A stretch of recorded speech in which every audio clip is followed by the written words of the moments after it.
ಪ್ರತಿಭಾವಂತ ನಟ ಸುಶಾಂತ್ ಸಿಂಗ್ ರಜಪೂತ್ ನಿಧನರಾಗಿ ಬರ್ತಿ 6 ವರ್ಷಗಳು ಸಂದಿವೆ. ಆದರೆ ಈ ಬಾರಿ ಅವರ ಪುಣ್ಯತಿಥಿಯಂದು ಬಾಲಿವುಡ್ ಚಿತ್ರರಂಗ ತೋರಿದ ಮೌನ ಅವರ ಲಕ್ಷಾಂತರ ಅಭಿಮಾನಿಗಳ ಆಕ್ರೋಶ ಮತ್ತು ಬೇಸರಕ್ಕೆ ಕಾರಣವಾಗಿದೆ. ಹಿಂದಿ ಚಿತ್ರರಂಗ ಸುಶಾಂತ್ ಅವರನ್ನ ಸಂಪೂರ್ಣವಾಗಿ ಮರೆತು ಬಿಡ್ತಾ ಎಂಬ ಪ್ರಶ್ನೆ ಈಗ ಸೋಷಿಯಲ್ ಮೀಡಿಯಾಗಳಲ್ಲಿ ವ್ಯಾಪಕವಾಗಿ ಕೇಳಿ ಬರ್ತಾ ಇದೆ. ಈ ಮೊದಲು ನಟನಿಗೆ ಆಪ್ತವಾಗಿದ್ದವರು ಕೂಡ ಈಗ ಮರೆತು ಬಿಟ್ಟಿದ್ದಾರೆ ಎಂಬುದು ವಿಪರ್ಯಾಸದ ಸಂಗತಿಯಾಗಿದೆ.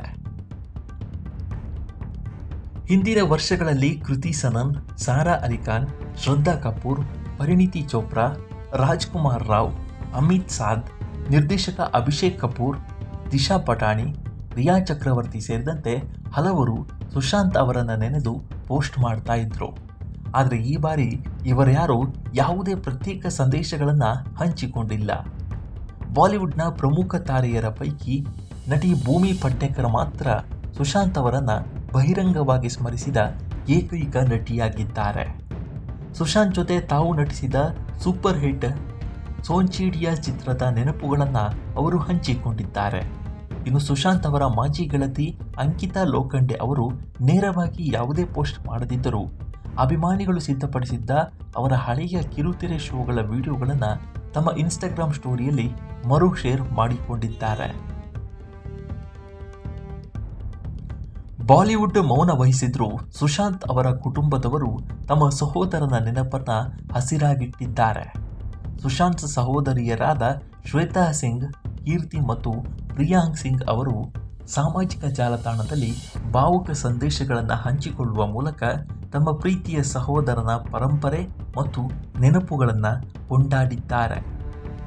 2020 ಜೂನ್ 14ರಂದು ಮುಂಬೈನ ಬಾಂದ್ರಾ ಪ್ರದೇಶದಲ್ಲಿರುವ ತಮ್ಮ ನಿವಾಸದಲ್ಲಿ ಸುಶಾಂತ್ ಸಿಂಗ್ ರಜಪೂತ್ ಅವರು 34ನೇ ವಯಸ್ಸಿನಲ್ಲಿ ಶವವಾಗಿ ಪತ್ತೆಯಾಗಿದ್ದರು. ಅವರು ತೀವ್ರ ಖಿನ್ನತೆ ಹಾಗೂ ಬೈಪೋಲಾರ್ ಡಿಸಾರ್ಡರ್ನಿಂದ ಬಳಲುತ್ತಾ ಇದ್ರು ಎಂದು ಆಗಿನ ವರದಿಗಳು ತಿಳಿಸಿದ್ದವು.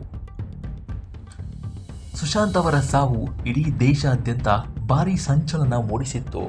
ತದನಂತರ 2020 ಜುಲೈನಲ್ಲಿ ಸುಶಾಂತ್ ಕುಟುಂಬದವರು ಪಾಟ್ನಾದಲ್ಲಿ ಪೊಲೀಸರಿಗೆ ದೂರು ನೀಡಿ ನಟಿ ರಿಯಾ ಚಕ್ರವರ್ತಿ ಸೇರಿದಂತೆ 5 ಮೇಲೆ ಪ್ರಚೋದನೆ ನೀಡಿದ ಗಂಭೀರ ಆರೋಪವನ್ನು ಹೊರಿಸಿದ್ದರು. ಆದರೆ ಇವತ್ತಿಗೂ ಸುಶಾಂತ್ ಸಿಂಗ್ ರಜಪೂತ್ ಅವರ ಸಾವು ನಿಗೂಢವಾಗಿಯೇ ಉಳಿದಿದೆ. ಅಷ್ಟು ದೊಡ್ಡ ನಟ ಈ ರೀತಿ ಏಕಾಏಕಿ ಸಾವನ್ನಪ್ಪಿದ್ದು ನಿಜಕ್ಕೂ ಅಚ್ಚರಿ, ಆಘಾತವನ್ನು ತಂದಿತ್ತು. ಸುಶಾಂತ್ ಅವರ ಸಾವಿನ ಬಗ್ಗೆ ನಿಮ್ಮ ಅಭಿಪ್ರಾಯ ಏನು ಅನ್ನೋದನ್ನು ಕಾಮೆಂಟ್ ಮೂಲಕ ತಿಳಿಸಿ.